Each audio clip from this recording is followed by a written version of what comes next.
Shalom and welcome to the 2021 Homeschool Family Conference, and this is session 3.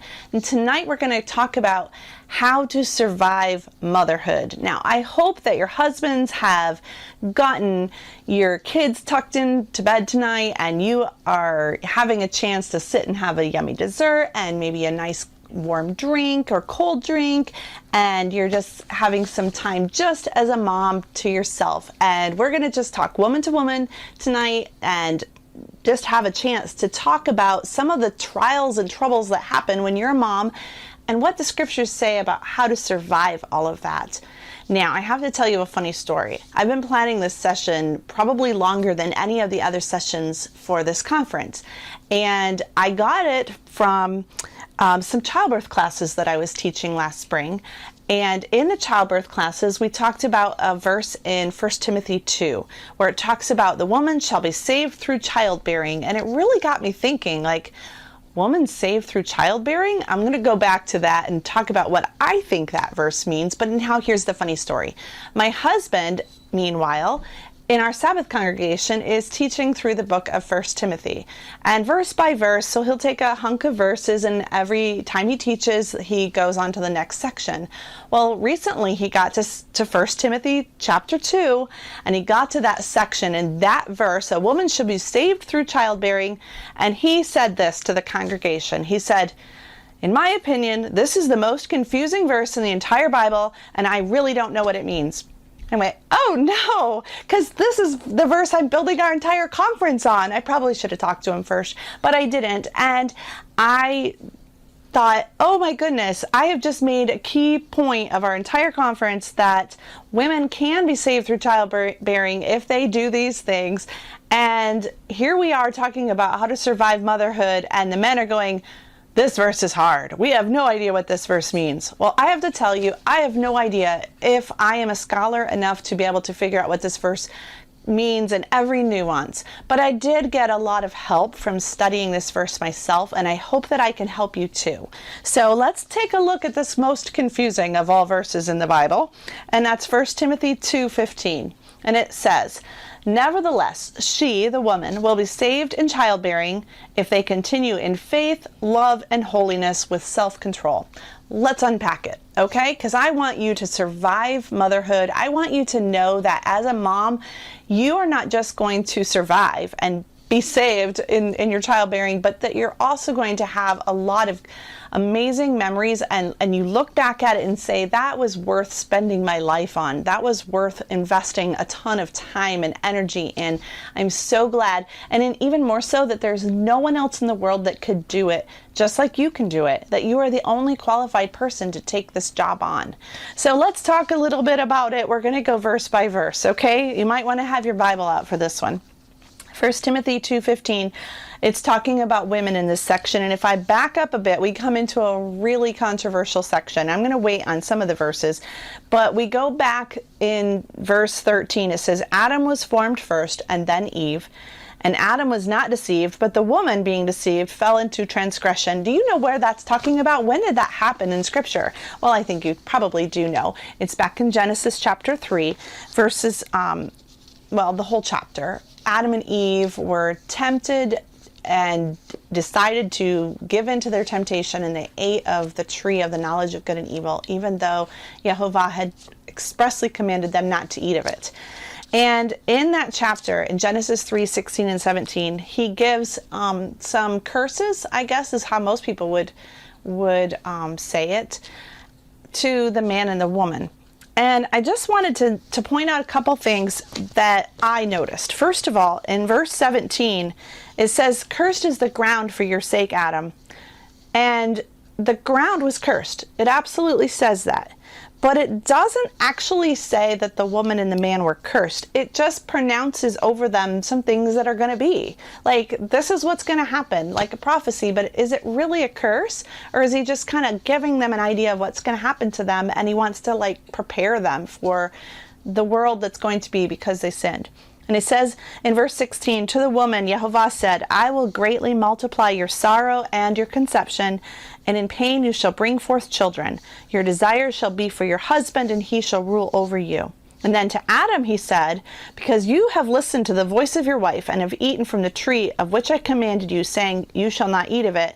Now here comes the curse on the ground. Cursed is the ground for your sake. In toil you shall eat of it all the days of your life. And I hope you have that open so you're actually looking at it, because I want you to know something. In Hebrew, the word pain in verse 16, for the woman in pain you shall bring forth children. And in verse 17, to Adam, in toil you shall eat of it all the days of your life. They're actually the same Hebrew word. Like, what? Why did they translate one pain and one toil?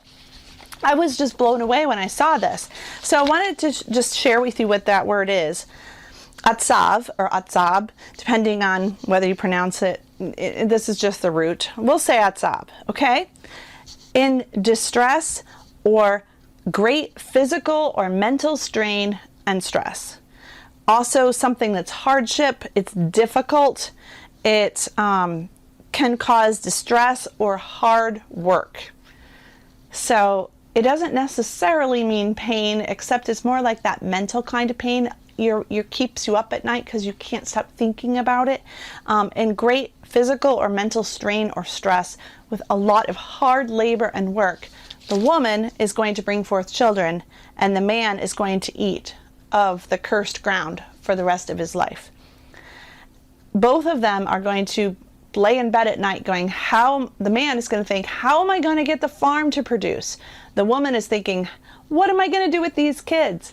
Both of them, it doesn't say that it just stops at one moment. The woman's is not just at the moment that she has a child, because the Hebrew for bringing forth children, let's look that one up. To bring forth means to beget or bear or deliver or bring to birth. Yes, it does. But it also means the whole entire process of bringing forth children. So once you're a mom, you're always a mom, and you stay a mom until your children are, my oldest child is 25. So I'm still a mom, and there are days that it is just as much mental stress, and not necessarily in a bad way, but a lot of hard work to try to figure out things to help him through in his life. And soon he'll be a father, and then he'll have grandchildren, and those grandchildren will be just as much mine. That you still think about them, and you pray for them, and you help them plan out their life. It doesn't matter if you're talking driver's ed or diapers or childbirth or pregnancy before they're even born. The same kind of mental thought and hard work goes into it every single day. So just as the man was thinking about how he was going to bring forth food from this cursed ground, and it was going to consume him with hard work and a lot of thought for the rest of his life, it's the same way for a mom. The entire time that she is a mom, for as long as those children are alive and she's alive, she's going to be thinking about that. And that's pretty much all that she's going to be thinking about. And I think, it says here, he will multiply your sorrow. Now the word sorrow there, I will multiply your sorrow, is the same word also. So let's say it in Hebrew. Atzab. Which one? We'll do atzab. I will greatly multiply your atzab and your conception. In atzab, you will bring forth children. And down in verse 17 to Adam, in atzab, you will toil, eat of it all the days of your life. So I'm not saying it's the same, not quite like that, because in Hebrew, as you change tenses and stuff, it will slightly change. But that's the root. It's the same root every single time. And Yehovah said to the woman, I'm going to multiply the troubles, the hard work that you're going to have to put into your children and your conception. Now the word conception there is exactly what you would think. It's conceiving a new child. So because they sinned, they lost, really what they lost is the ability to be in the garden and that fellowship every single day of being with the Father and having complete and unrestricted access to Him. Now they were kicked out of the garden and they lost that. And they could come with a sacrifice to the entrance of the garden where the cherubim were guarding it with their flaming swords, but they couldn't come with the ease that they would have originally enjoyed. And so now all of the weight of rearing those children, of making the ground produce something, especially now that the ground has been cursed, now that was going to be multiplied. because of their own sin as a consequence, they didn't have that direct access. And I think that's really the curse. The curse was that they lost access to the Father, and they didn't have him to ask at any moment and hear that audible voice, or even it could be that they even were physically in his presence.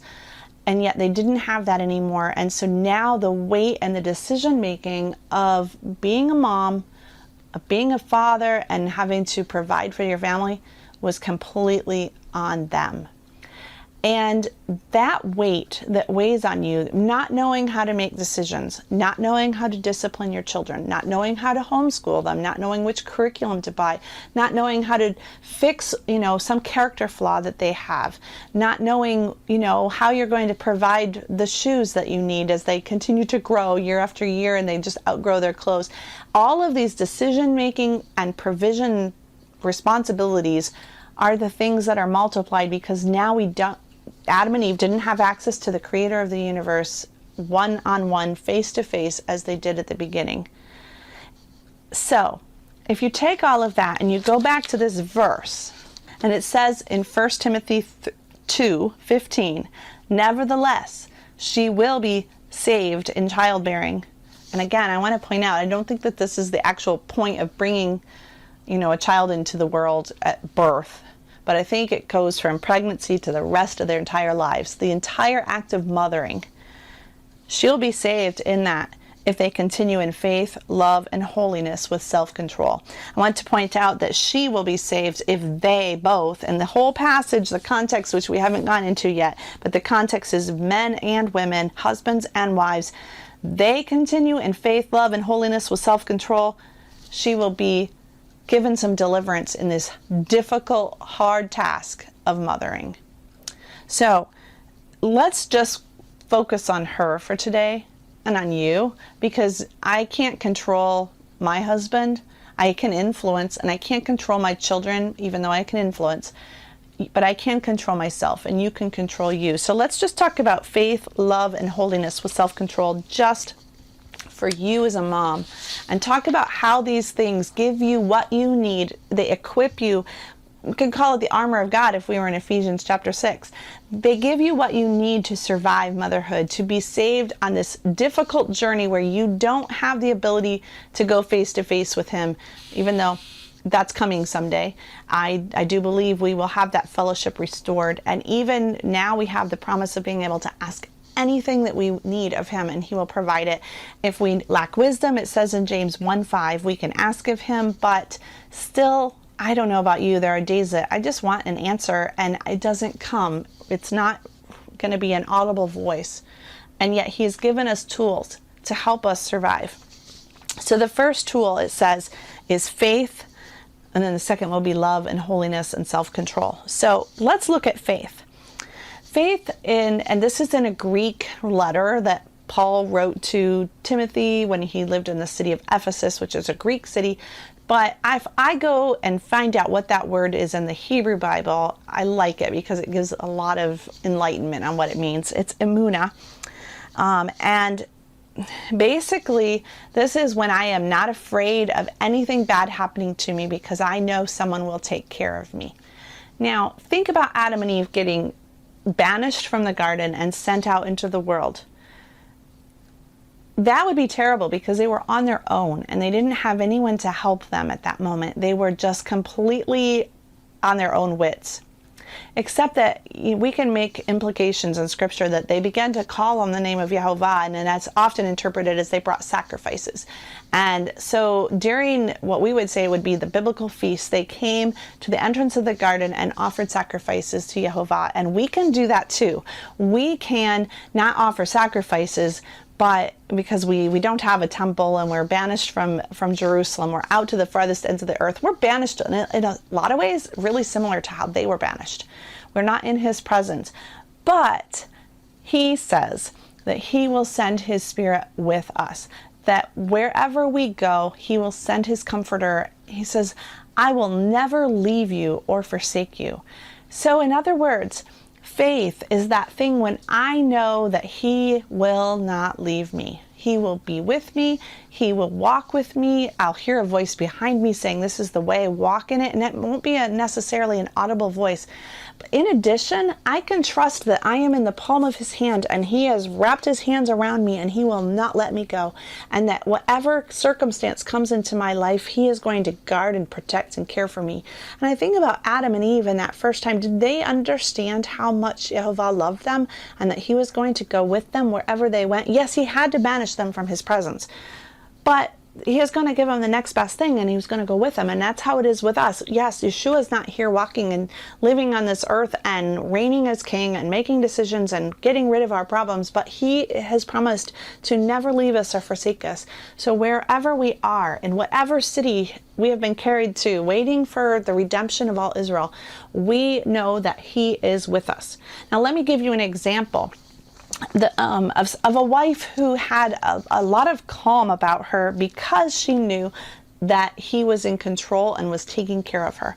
Let's go over to 1 Peter chapter 3, where it says, "Wives, be submissive to your own husbands, that even if some do not obey the word, they, without a word, may be won by the conduct of their wives, when they observe your chaste conduct accompanied by fear or reverence. Do not let your adornment be merely outwards." I think I'm going to skip down. Hold on one second. Let's go down to verse 6. Maybe verse 5. "In this manner, in former times, the holy women who trusted in God also adorned themselves, being submissive to their own husbands, as Sarah obeyed Abraham, calling him Lord or Master, whose daughters you are if you do good and are not afraid with any terror." You see how Sarah was not afraid with any terror, so much that she could just trust her husband. And I'm thinking of some situations that Abraham got her in that were not necessarily the best. For instance, he was worried that Pharaoh would hurt him and hurt her and destroy them and steal all of their stuff. If he saw how beautiful Sarah was, he would come and kill Abraham because he wanted Sarah in his own harem. And so he said to Sarah, "Tell a half-truth. Say that you're just my sister." Well, sure enough, Pharaoh looked out, saw how beautiful Sarah was, and put her in his harem. That would be really terrifying, and for many, many reasons. But just for the most obvious of reasons, she was already a married woman, and she had a home and all of her household, her servants, and all of her friends that I'm sure she had there. And yet she was taken and put in Pharaoh's harem, and wondering if she would ever see Abraham again, ever see any of her friends again. What in the world? I don't think it would be very easy to have a calm and meek spirit at that point. But she trusted. It says here that she was not afraid with any terror. She trusted that Yehovah would work it out, and he did. He worked it out in an amazing way. And that is I cannot think of a more extreme example than that one of terrible circumstances happening to you and able to just sit and go, you know what? Yehovah is going to take care of it. And that's what she did. She had faith in not the character of her husband. I'm sure she loved him, and most often he was a wonderful husband and a wonderful patriarch, an example to all of us. But in that moment, he was human, and she did not trust in him. She trusted in Yehovah. Let's go over to Ephesians chapter 5, where it also talks about submitting to our husbands. Ephesians 5:22 says, "Wives, submit to your own husbands as to the Lord." If you go down to verse 24, it says the church is to be subject to the Messiah, just as the wives are to be to their own husbands in everything. So just as you can trust the Messiah to work things out and you would submit to him, that's the same way you're supposed to be submitting to your husband. But you're not doing it. It doesn't say wives submit to your own husbands because they're amazing men and they will make great leaders. It doesn't say that. It says wives submit to your husbands as you would to the Lord. As you would submit to the creator of the universe. That's how you can submit to your husband. You're doing it for his sake, not for your husband's sake. What about the times that it says, be kind one to another, tender-hearted, forgiving one another, even as the Messiah, or God for the Messiah's sake, forgave you? So you're not forgiving other people because of what they did, but you're forgiving them because of what he did for you through Messiah. It's a lot easier to have faith if we don't have to have faith in our own capabilities and strengths, because we know we're weak and we know we're going to mess up, and we can give that kind of grace to our husband and our children.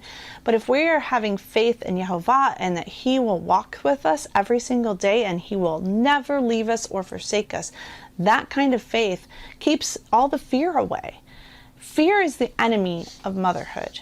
When you think about the challenges that come on you as a mom, think about what fear does, to the pit in the bottom of your stomach, that you cannot control the circumstance that's going on. And fear just tends to come in and steal everything from you. In a time of COVID and sickness and an uncertain economy and uncertain politics and the things that we just do not know what's coming in the future for us as believers, that kind of fear can eat us up. It can make us afraid to talk to our neighbors. It can make us afraid to go outside of our houses.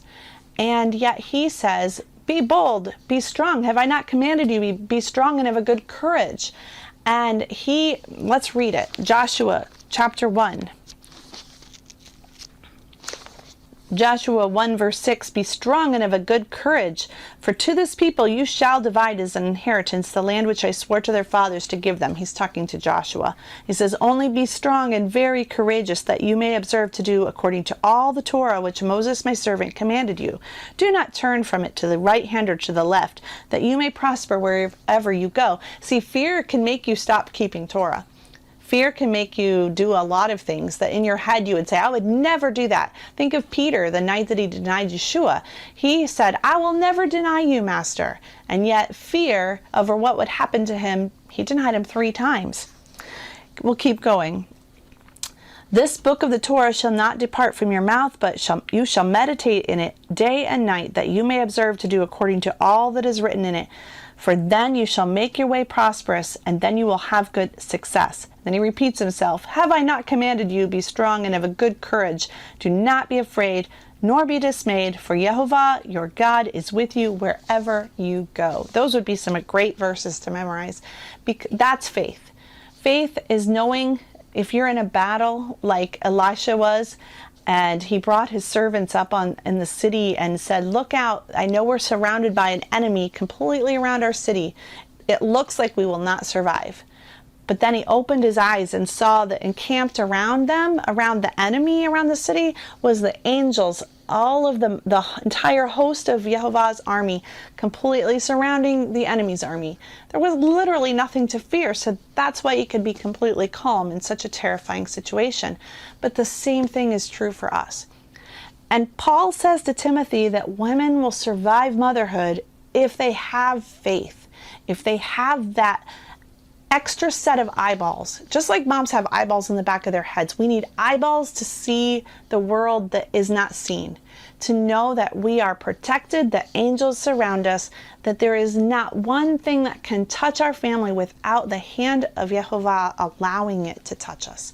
And even in that moment, we know that his hand is good and loving, and if he allows something to happen to us, it's for a purpose, and he knows, and he will only do good for us. So we can trust him, and fear goes out the door, and then we don't have to be upset at the way others treat us or the way, that the circumstances come out, because at every moment we know it was all completely ordained by him.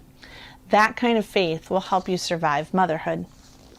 The second thing it says is faith. Now, this morning, my husband and I talked about love. And we said that a woman is to love her husband and children. And my husband was telling you that it was phileo, which is a friendly, fond, I like being with you kind of a love. Like you would talk about your friend that you like to go shopping with. That's the kind of love we should have for our husband and children. But that's not the word here. The word here is the same kind of love that a husband has for his wife, the agape love that is self-sacrificing. Now, I looked it up in my Greek lexicon, and it also said it would mean to love dearly, to be well pleased with, to be content with, to be welcome with. So the difference between that would be, like I said, that the other kind of love is like, I like spending time with someone and going out shopping with them. It's just really fun to be their companion through the day and just do stuff together. But this kind of love is the love that looks around and says, oh, I love my life. I love my house. I love my my car. I love my cats and my dogs. I love my children. I'm so content and happy and at rest that this is the life I have. That's the kind of love that he says we will, if we have it, we'll survive motherhood. So I have here, I'm sitting on this couch, a new couch. We got it this year. The couch that we'd had before, we'd had for about 6 years, and we got it at a thrift store for maybe $40 or so, and it was completely falling apart. And the couch that we had before that, we'd had to sell because we moved here and we couldn't bring things with us on the moving truck, so we had to get new, but we didn't have the new, so we put up with a $40 thrift store couch for a long time.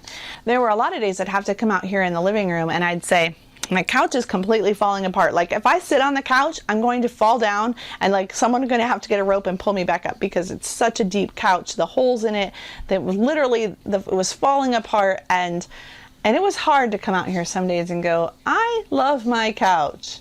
I'm content with my couch. Because my couch was ugly and it was falling apart and it was uncomfortable, and how was my older mother going to sit on it, and just, I didn't love my couch. It was not great.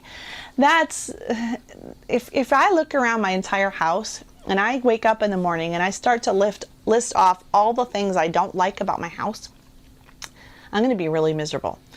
So like, I could get out of bed in the morning and go, oh my word, I hate that I have to get up at this time. If I don't get up, the kids are going to get up soon. I'm going to have no peace and quiet. Go and get a shower. Oh, takes like 3 hours to get the hot water to come through the shower head. I'm going to have a cold shower again, probably because my husband stole all the hot water. I wish I had a better hot water heater. And then, you could go into the kitchen and go, oh, we need to redo this kitchen. This cabinet drives me insane. I need more space. I don't have enough place to put, and you could just go on and on throughout your entire day like that. Pretty much by the time your kids get up, you're going to be miserable. But we all have days like that. And yet he says that our life is to be filled with love. And according to the lexicon, it means that we're to be fond of our life, to be well pleased with it, to be contented with it. The fact that we're a mom at all, we're to be just dearly in love with. That should be like the most amazing thing in the world to us. And it was probably the moment you first found out you were expecting your first child. You got the pregnancy test and it said positive and you thought, I'm going to be a mom. It was amazing. It may not be as amazing when you've gone through several years of actually being a mom and hardships and stuff. But if you start to change your mental picture and think of all of the things you're content with, that you're well pleased with, that you are just fondly and love dearly about your life, then like suddenly being a mom feels a lot better. First of all, you have faith, so you know that he's with you and he's put you in this spot and he's got the best plan possible for you and he's got an army protecting you and surrounding you. And then you get up in the morning and you say, I love the way the light hits my room in the morning. You go in the bathroom and, nothing like a shower to make me feel better. And just constantly finding something to be thankful for and happy for at every moment of every piece of your day would definitely help you survive motherhood. I think about Eve kicked out of the garden. She knew what that garden had. And we sometimes look to the future of what's going to be coming in the kingdom when Yeshua is on the throne, and we know what's coming and we compare it to our circumstances of our world at this present time, and we know it's not ideal. We know it's not the way it's really supposed to be. But as Paul says, I have learned in whatsoever state I am, therewith to be content. Just in love with it. In love with every little piece of our lives. Finally, he says that we're supposed to have holiness. And holiness, according to the lexicon again, means to be sanctified and consecrated in heart and life. I think knowing Torah and reading through Leviticus a few times really gives us a good picture of what holiness means. In the book of Leviticus, it spends an entire book talking about how the offerings were consecrated, the priesthood was consecrated, the tabernacle was consecrated. Our lives are to be holy and clean, and all the different things that can make them unclean, and the things that we could touch and now we need to take a bath. And why is that? Because we are his precious people. We are precious in his sight. We are very, very valuable.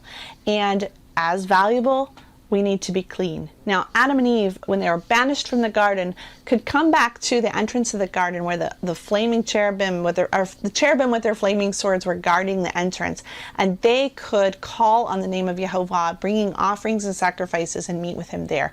I guarantee you, based on reading the rest of the Torah, that they could not come unless they were clean.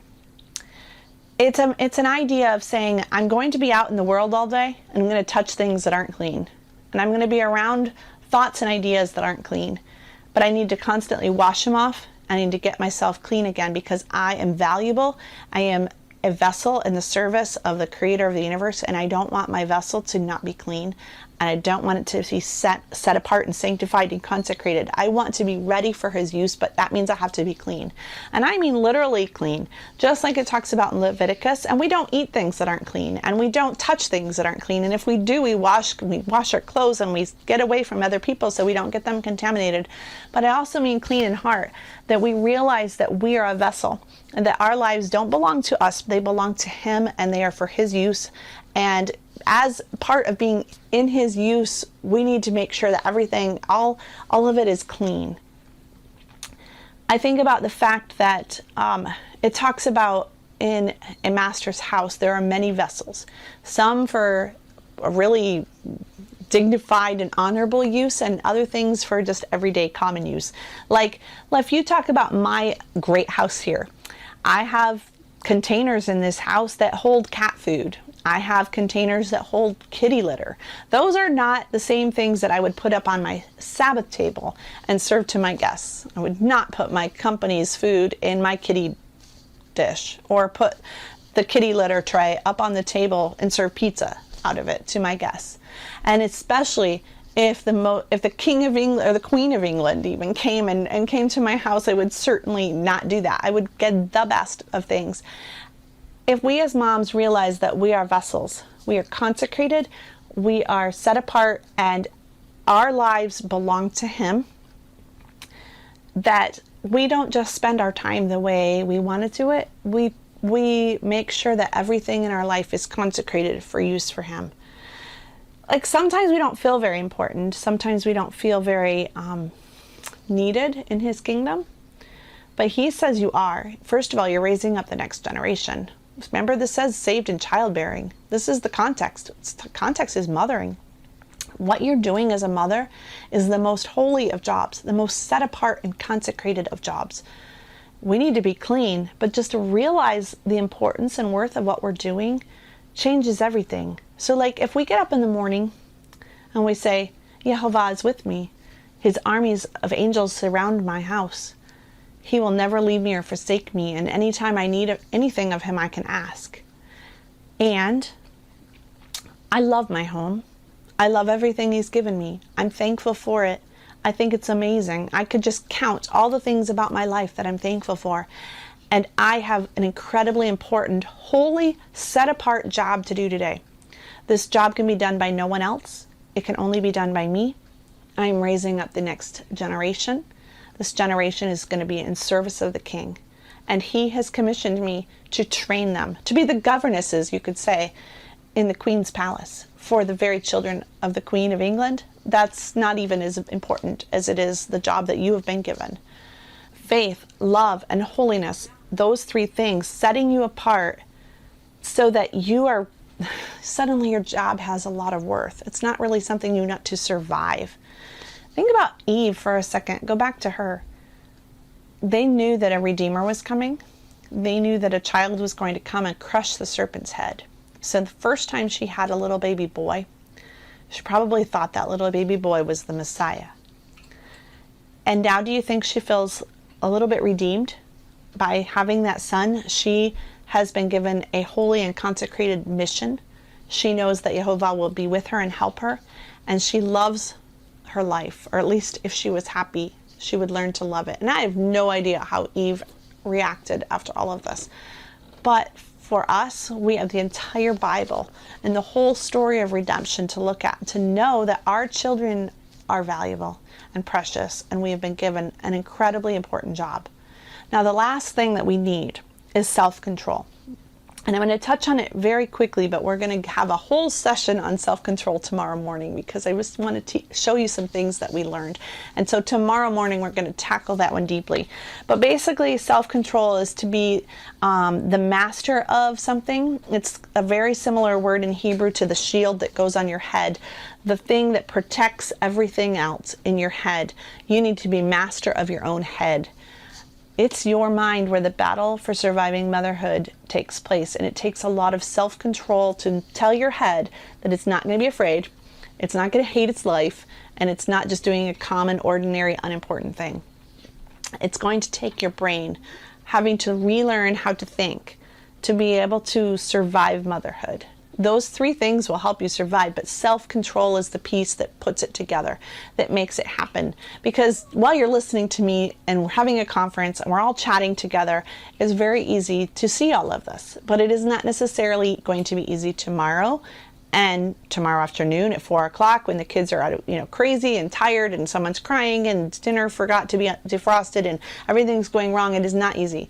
So it takes self-control day after day to train your mind to stay on, as it says, keep your mind on things above, where he is seated, not on things of this earth. That's really it, but that's self-control. So we're going to go into an entire session tomorrow on how to have that self-control. I think it's important enough to have an entire session over.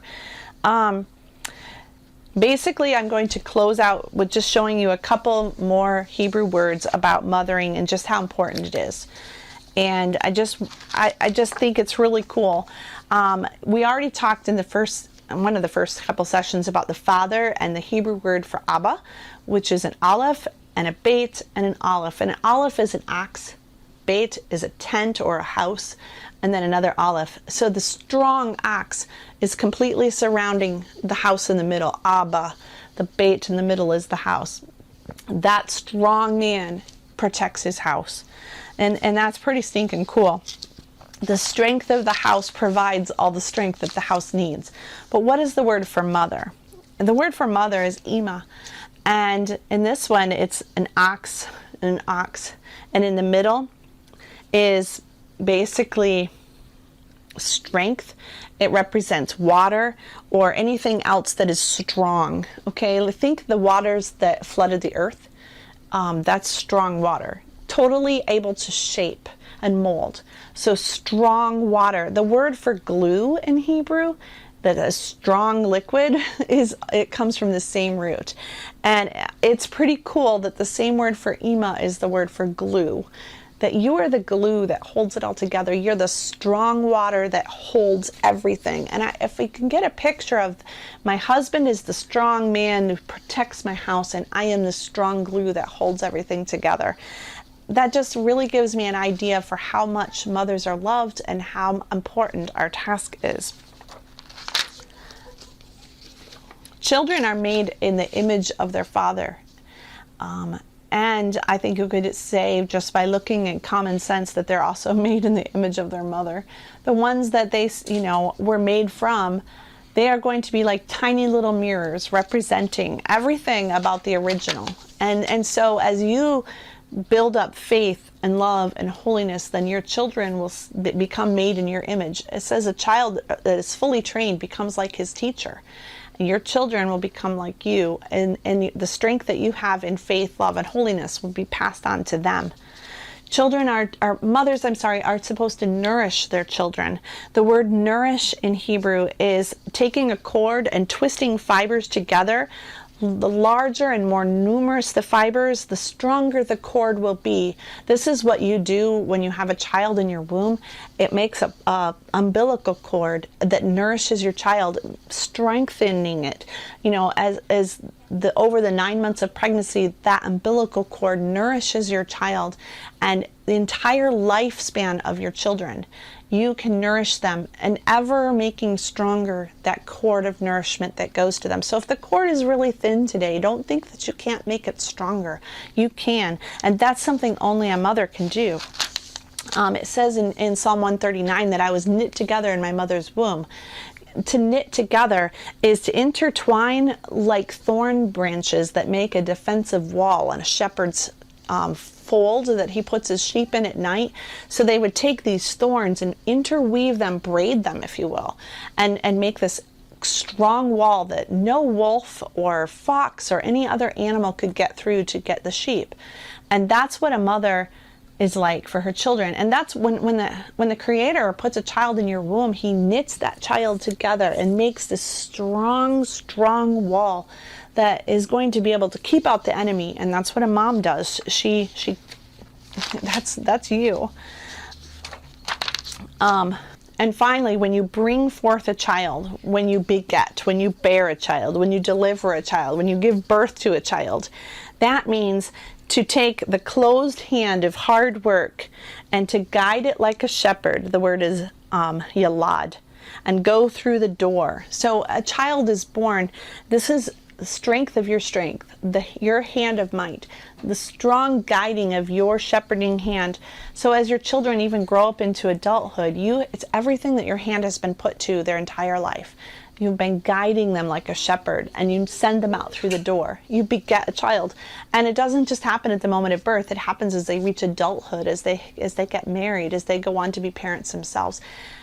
The job, the high calling of being a mom is something that no one else can do. And then obviously you do it in conjunction with your husband. But a mom has a privilege and a place of honor in Scripture that no one else has. And as you realize the next generation and how you are influencing them, and don't be overwhelmed with the hardships of life, but approach it with faith, with boldness and courage, with love, saying, I love my job and I have been set apart and consecrated for this job. No one else can do it, and He will be with me.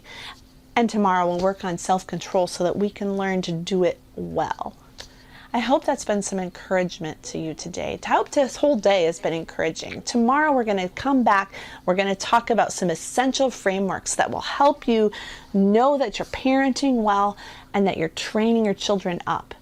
It's going to be a great day. And then as we go into the day after, we're going to talk about how to actually teach them and get into the more of the nitty-gritties of homeschooling.